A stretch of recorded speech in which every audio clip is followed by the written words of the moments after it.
Hey guys, welcome and welcome back to Nine Bill Gaming. Today I'm going to be telling you everything you need to know about the culture update coming tomorrow. So without further ado, let's get into the video. So first let's talk about the cultures. So DTI recently announced the cultures that they are going to be representing not too long ago. And the cultures that we are getting in this year's culture update is Congo, Sudan, Palestine, Navajo Nation, and Haiti.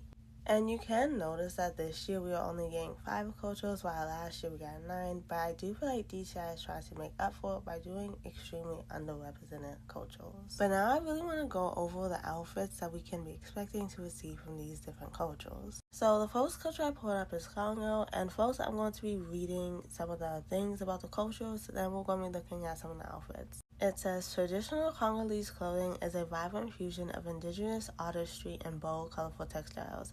It is characterized by iconic geometric patterns and handmade rafa. So, since we read over what kind of it looks like, let's get into some of the looks and styles. So, I'm looking at some of the outfits and they look so beautiful. And we can definitely get some beautiful and unique items from this culture. I do wonder what route DTI is going to take because I am seeing multiple different things. But overall, I'm curious and excited to see what path DTI is going to take with this culture. But now let's move on to the next culture, which is Sudan. So let's look up some traditional Sudanese outfits. So I just pulled up some traditional Sudanese clothing, and just like with Congo, there is a lot of different ways DTI can take. I'm seeing a lot of cool jewelry, headpieces, fabrics, and prints. So again, I'm probably going to say this about all of these cultures, but again, I'm very excited to see what way DTI goes, because I'm seeing so many different things with all of these cultures that I feel like DTI can pull from and overall just give us some super unique items. But let's get into the other cultures. So I'm going to be going over all the cultures. I do want to show you guys outfits from all of them.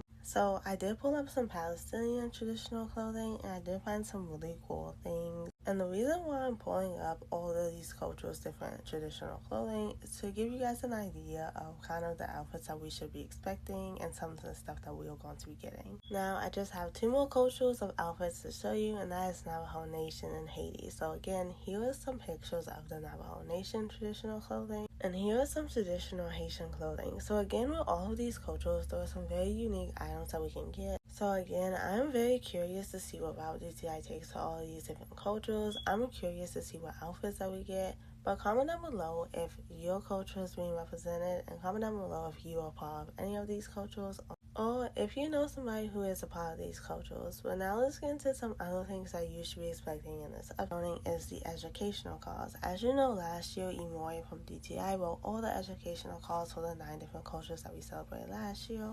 But with the recent departure of Imoya, I was worried about the educational calls, but they are coming back because I think it's a great educational way to learn about the cultures that DTI is adding to Dress to Impress.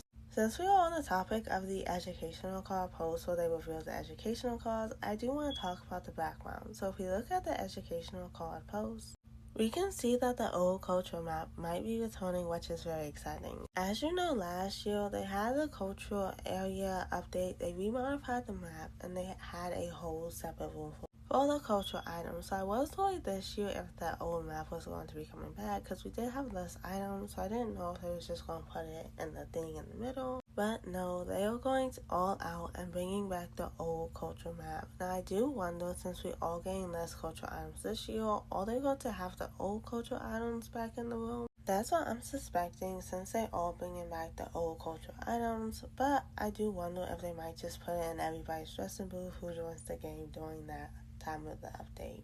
Another thing that you should be expecting in this update is daily rewards and reworks. Now, DTI has announced that they will be bringing daily rewards to Dress to Impress and new reworked items, but we still haven't gotten any of this yet. We haven't got the Ruffles coat, we haven't got the night set, we haven't got the VIP and free items that they are going to be reworking yet. So I am kind of speculating that these new items will be coming out during this new update. 1, because we haven't got them yet, and 2, if you click on the daily reward thing, it does say coming soon. So maybe this is the time where they just put in all the stuff that they have recently announced.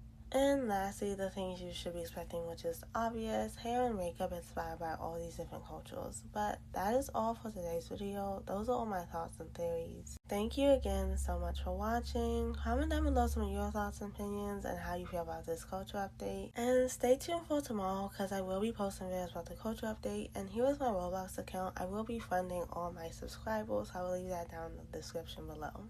But that's all for today. Bye, and thank you for watching.